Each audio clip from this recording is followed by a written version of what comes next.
नमस्कार विद्यार्थियों, वंदे वाणी हिंदी साहित्य चैनल में आप सभी का स्वागत है। हमारे टॉपिक चल रहा था विकारी शब्द, जिसमें हमने विशेषण पढ़ा और विशेषण की परिभाषा पढ़ी। उसके बाद में हमने विशेषण को 5 भागों में विभाजित किया। पहला हमारे गुणवाचक विशेषण, दूसरा संख्यावाचक विशेषण, तीसरा परिमाणवाचक विशेषण, चौथा संकेतवाचक या सार्वनामिक विशेषण और 5वां व्यक्तिवाचक विशेषण। गुणवाचक विशेषण, संख्यावाचक विशेषण, परिमाणवाचक विशेषण और संकेतवाचक या सार्वनामिक विशेषण, इन चारों के बारे में हमने विस्तृत चर्चा कर ली थी। आज का जो हमारा टॉपिक है वो है व्यक्तिवाचक विशेषण। तो विद्यार्थियों, आज हम व्यक्तिवाचक विशेषण के बारे में पढ़ेंगे कि व्यक्तिवाचक विशेषण कहते किसे हैं और ये किस प्रकार बनता है।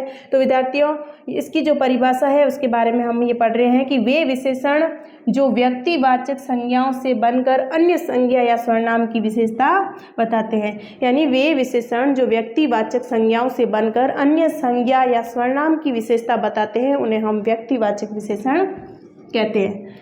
अब व्यक्तिवाचक विशेषण, जैसे यहाँ पे जोधपुरी जूती लिखा हुआ है, बनारसी साड़ी, कश्मीरी सेव, बीकानेरी भुजिया, जयपुरी मिठाइयाँ, भारतीय खाना और नागपुरी संतरे। तो विद्यार्थियों, ये जोधपुरी जो लिखा हुआ है, जो जोधपुरी है, ये जोधपुर जो है व्यक्तिवाचक संज्ञा है उससे बना है। मतलब जोधपुर इसमें व्यक्तिवाचक संज्ञा है और व्यक्तिवाचक संज्ञा से हमने क्या बना दिया, इसको जोधपुरी यानी कि विशेषण बना दिया। और इधर जूती जो है ये जातिवाचक संज्ञा है, जो सभी जाति की जूतियां हैं, जो सभी प्रकार की जूतियां हैं उनका बोध कराती है। तो यहाँ पे ये जातिवाचक संज्ञा हो गई।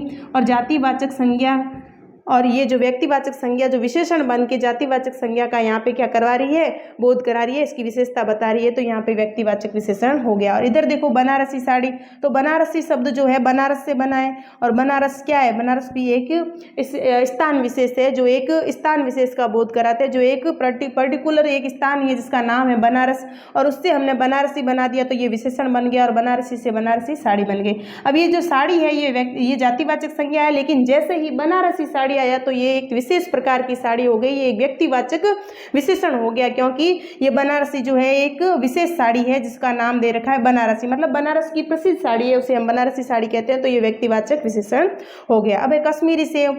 अब सेव जो है ये जातिवाचक संज्ञा है, मतलब सभी प्रकार की जो सेव है उनके बारे में जो है बताती है। लेकिन जैसे ही कश्मीरी सेव लग गया तो ये कश्मीरी सेव आते ही, कश्मीर जो है एक स्थान विशेष है कश्मीर, तो उसकी जो प्रसिद्ध सेव है वो कश्मीरी सेव कहलाती है। तो कश्मीरी आते ही ये व्यक्तिवाचक विशेषण में बदल गई। अब बीकानेरी भुजिया यानी कि बीकानेर जो है, बीकानेर जो स्थान विशेष है, जो व्यक्तिवाचक संज्ञा है, उससे हमने क्या बना दिया, विशेषण बना दिया बीकानेरी। और बीकानेरी भुजिया यानी कि जो बीकानेर की जो नमकीन है, भुजिया है प्रसिद्ध जो है, उसको जब बीकानेरी नाम मिल गया तो ये जो इससे इसका जो विशेषण बन गया है कि बीकानेरी यानी कि एक स्थान है जो विशेष, वहाँ की जो भुजिया है, वहाँ की जो नमकीन है वो प्रसिद्ध है, तो उसे बीकानेरी भुजिया आते ही ये क्या बन गया, व्यक्तिवाचक विशेषण बन गया।